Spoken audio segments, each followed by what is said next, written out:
Hi, this is Randy Adams with Second Street School. In our recent correspondence about Mastery Connect, had a lot of great questions from some parents and teachers.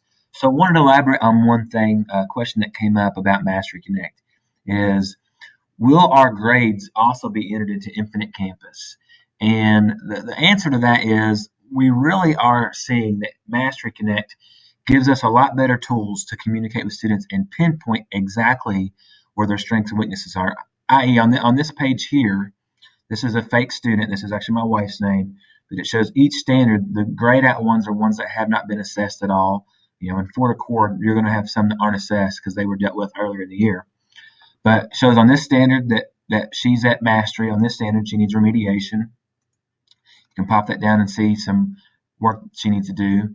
But the point is that Mastery Connect, really, we do see long-term Mastery Connect being the venue for communicating with students and primarily doing grades. But for this year, quarters 1, 2, and 3, we did have those traditional grades entered into Infinite Campus, and we want to tie together fourth quarter so that we can make determinations about students that are ready to go on to the next grade and so forth. So we have come up with a very simple formula for putting a grade into Infinite Campus from Mastery Connect. Now, we're only going to put 2 grades in Infinite Campus, a midterm grade, which will come up at the end of this week, and a final quarter grade at the end of fourth quarter. And we're basically going to take this over here, and we're going to create a score to go into Infinite Campus based on this. And here's how that will work. I'm going to try to explain it. It's very simple. Our goal, in a perfect scenario, a student reaches 100% mastery, and they've mastered all the standards that they have. With Mastery Connect in next year, that's the goal. It may seem like a high task, but we want students developing those proficient skills through reteaching and putting in the work to go back and get the remediation they need. So right now, though, what we're going to do in Infinite Campus is at midterm and at the end of quarter, we're going to take the 60% in mastery, that is the above mastery and 20% at mastery, the 60% mastery, and we're going to put that in Infinite Campus. Now, that's kind of tough if we just did that alone, because down here you see this student, the sample that I created, 20% is near mastery and 20% is at remediation.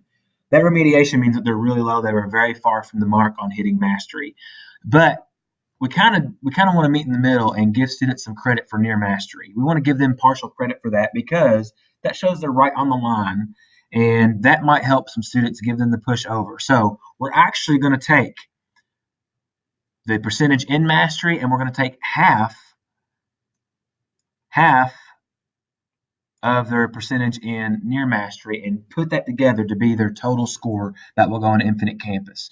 So for this example, Heather, this fake student, would be 60% plus 1/2 of their near mastery, 20%. That would be 60% plus 10% to be their score that would go in Infinite Campus. All right, because this is what's at mastery, above and at mastery, plus 1/2 of that 20% right there to give them an overall score of 70%.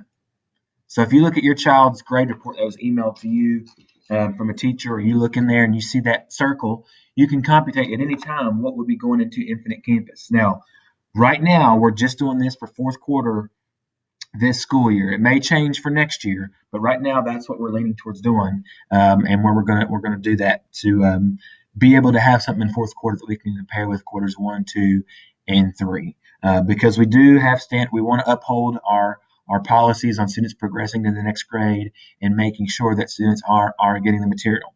Mastery Connect actually does that better than quarters 1, 2, and 3 because it's more specific in the standards. So this way, students are getting credit for mastering the standards and partial credit for being at near mastery.